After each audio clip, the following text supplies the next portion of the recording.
Nos estáis obligando a sentir cada vez más odio. Las sirlas, la violencia, las violaciones de unos presos sobre otros, etcétera, ¿no? Y entonces vimos que estos necesitaban de reproducir esos esquemas superados para conseguir el dinero y comprar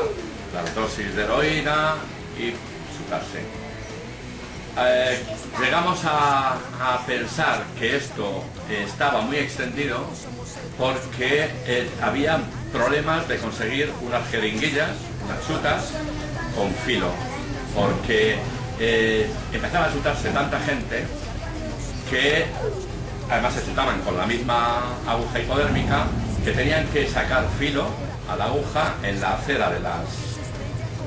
los patios. Pero iban más allá con las jeringuillas, ¿no? Sí. Se venían a fabricar con el pasador del reloj que hacía de aguja, sí, con efectivamente. se le ponía un émbolo con una cuerdecita para tirarle, pero la aguja era el pasador del reloj. El pasador del reloj, sí, sí. O sea, llegábamos a pincharnos con un pasador de un reloj y todo eso. Ahí el gran problema es que se extendía y se facilitaba el consumo de la heroína y por otro lado empezaban a surgir enfermedades oportunas asociadas al consumo de la heroína, ¿no? Candidiasis, hepatitis, etc., ¿no? Todavía no se conocía, el SIDA todavía no se había identificado como una pandemia y a los pocos años, en el año 81 creo recordar que se identificó al primer enfermo de SIDA ya considerado. Yo recuerdo que hicimos una asamblea en Carabanchel, en una de las galerías,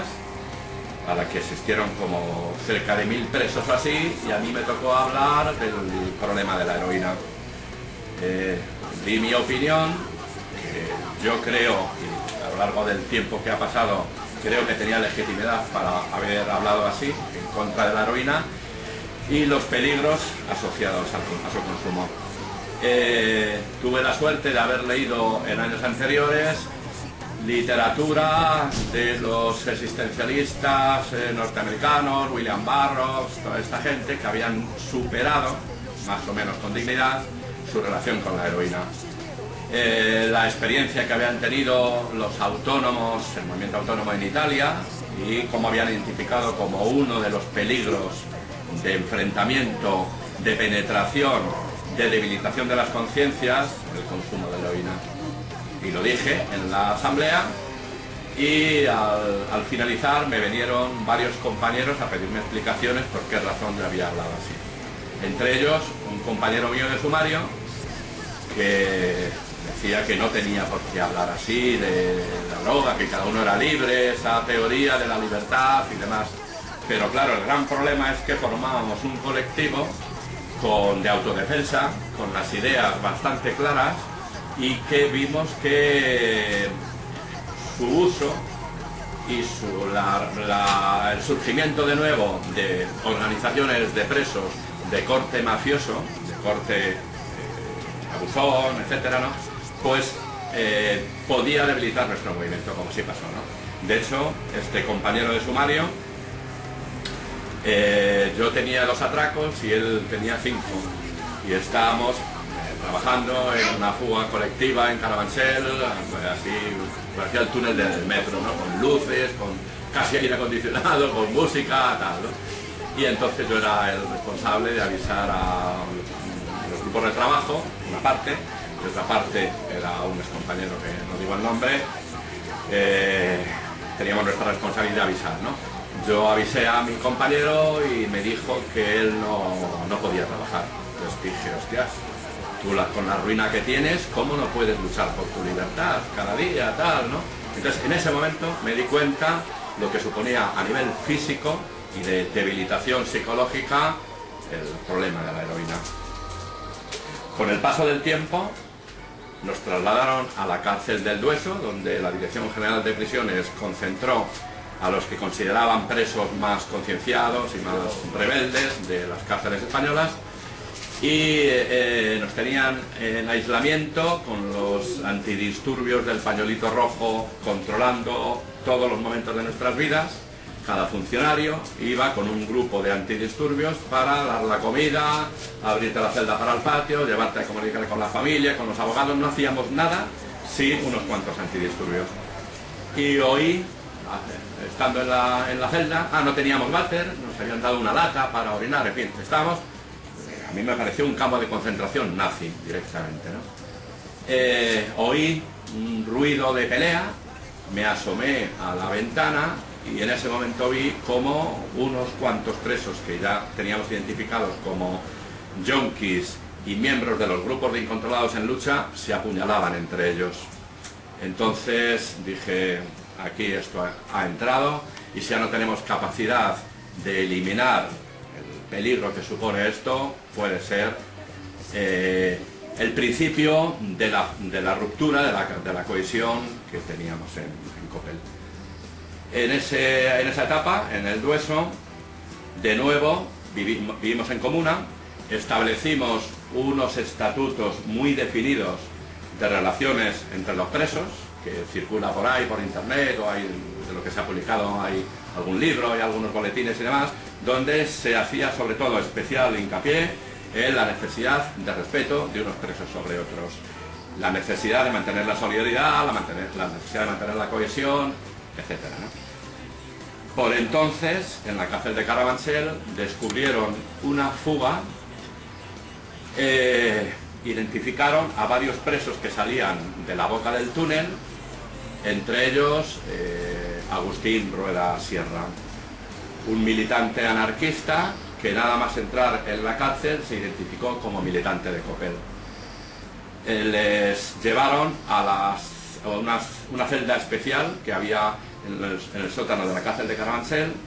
donde llevaban a los condenados a muerte antes de ejecutarles por garrote vil, y les torturaron de tal forma que a Agustín Rueda le dejaron los pulmones encharcados, gran parte del cuerpo sin sensibilidad, hinchado, y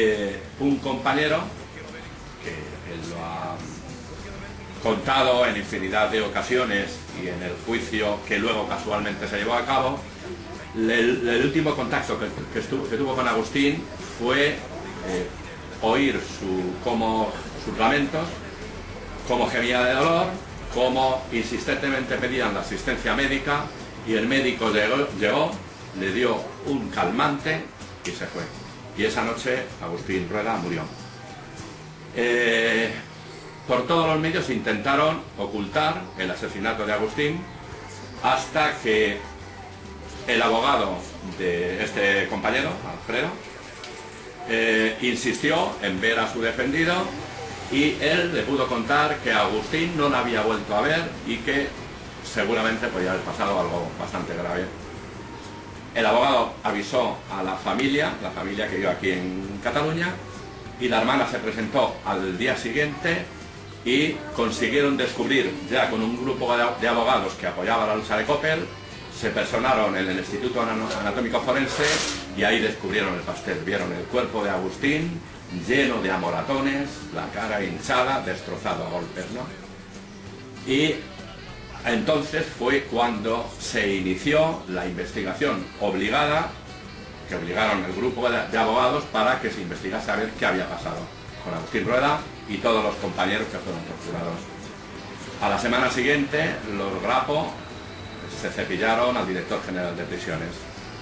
Los Grapo, en la experiencia que yo tuve en esos años de lucha, tuvimos una relación bastante fluida, hasta el punto de que algunos compañeros de Coppel, a la salida en libertad, llegaron a militar en comandos de los Grapo, y algunos murieron en algunas acciones de los Grapo. La relación fue fluida, pero algunos militantes de Coppel, por nuestra evolución política individual, nos dimos cuenta que tenían una organización excesivamente jerarquizada y de dependencia hacia los líderes, ¿no? Participábamos en asambleas hasta que decidimos que no teníamos nada que ver unos con otros, y los Grapo y el PCR también desistieron de intentar captar más militantes de Coppel para ingresar en los comandos de Grapo o PCR, ¿no? Es el año 78 cuando leemos, nos informamos que empieza un trasvase de cuadros elevados del Ministerio de Justicia, Interior y Prisiones a Alemania. Mientras se estaba construyendo la cárcel de Herrera de la Mancha, la primera cárcel de régimen especial de la democracia, que es el prototipo de cárcel democrática, y nos dimos cuenta que se avecinaban unos tiempos muy diferentes, más duros, más difíciles, y bueno, que había que estar preparado. De hecho, a los nuevos militantes de ETA que empezaron a entrar en las cárceles, les avisamos que las cárceles, como Herrera de la Mancha, serían para ellos. Nos dijeron que no, y primero fueron los presos sociales, militantes de Coppel, los que ingresaron en Herrera, y acto seguido fueron militantes de ETA los que fueron a Herrera. La cárcel de Herrera se inauguró con lo que llamaban comité de recepción, que era un pasillo bastante largo que lo formaban funcionarios, carceleros, policías, funcionarios, policía o guardia civil, si eran los que estaban al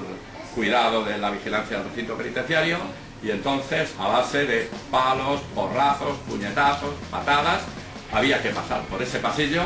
hasta un punto, un filtro, que te parabas o amontonaban a la gente y se iban levantando, y de nuevo otro pasillo, y así hasta las celdas. Herrera de la Mancha pasó exactamente igual las torturas de la cárcel de Herrera de la Mancha que el asesinato de Agustín Rueda. Esto nos reveló que los aparatos del Estado represivo tienen una capacidad de ocultar su mierda, sus asesinatos, su represión selectiva sobre sectores sociales determinados, que si no se dan unas condiciones especiales que nos obligan a estar muy atentos, pueden quedar impunes. En Herrera de la Mancha estuvieron torturando, yo tuve la suerte de que me tocó, suerte entre comillas, que me tocó el Puerto Santa María, que era mi asignación de hospedaje penitenciario, aunque yo al poco de inaugurarse Herrera de la Mancha ya salí en libertad bajo fianza. Inauguraron Herrera de la Mancha con torturas sistemáticas, sobre todo con los compañeros más significativos de militancia en Coppel, durante meses. Intentaron ocultar las torturas hasta que un compañero también pidió hablar con su abogado, no le dejaban, obstaculizaban todas las comunicaciones de los compañeros afectados, presos, con sus abogados, y por la insistencia de un abogado, Willy Bull, un abogado comprometido con la lucha de Coppel, consiguió entrevistarse con su defendido, y este, aterrorizado de las palizas diarias que les daban, consiguió denunciar lo que estaba pasando en Herrera de la Mancha. Automáticamente se reactivó el corporativismo criminal, torturador, aparatos del Estado, y los funcionarios que se atrevieron a denunciar, a corroborar las denuncias de los presos torturados, fueron acosados, linchados, les amenazaban por teléfono por las noches con el fin de que se retractasen y no fuesen lo que ellos decían los traidores al cuerpo, ¿no? Si no es por la insistencia del grupo de abogados jóvenes que apoyó desde el principio la lucha de Coppel, los familiares, los militantes o exmilitantes de Coppel que estuvimos activos a nuestra salida en libertad, y algunos periodistas de Por Libre, las torturas de la cárcel de la Mancha se hubiesen tapado exactamente igual que se intentó hacer con los palestinos. Continuaron, las torturas de la Mancha continuaron hasta el año 91. Continuaron, y no estoy seguro si continuaron o no, pero bueno, porque en 13 años de inaugurar Herrera de la Mancha es cuando de alguna manera nos obligan a secuestrar a los carceleros y a denunciar que persistían las torturas hechas en el año 91. ¿Por qué hicimos el secuestro? Fundamentalmente porque viene Luis Rivas Dávila de Alcalá Meco, me ponen de vecino y me comenta, y a través de la ventana, curiosamente me lo ponen en la celda de al lado, cuando normalmente siempre dejaban una celda vacía para que no nos pudiera abordar la mano, pero me lo ponen de vecino, me llama por la ventana, me saluda y me dice que en Alcalá Meco el director y el Estefanía, un carcelero con mucha mano en los sindicatos, en el CSIC y esas cosas, le habían propuesto que formase, que me dijeran a mí, o sea, que Luis me dijese a mí que formásemos un grupo dirigido a asesinar a los presos políticos de mayor peso a cambio de beneficios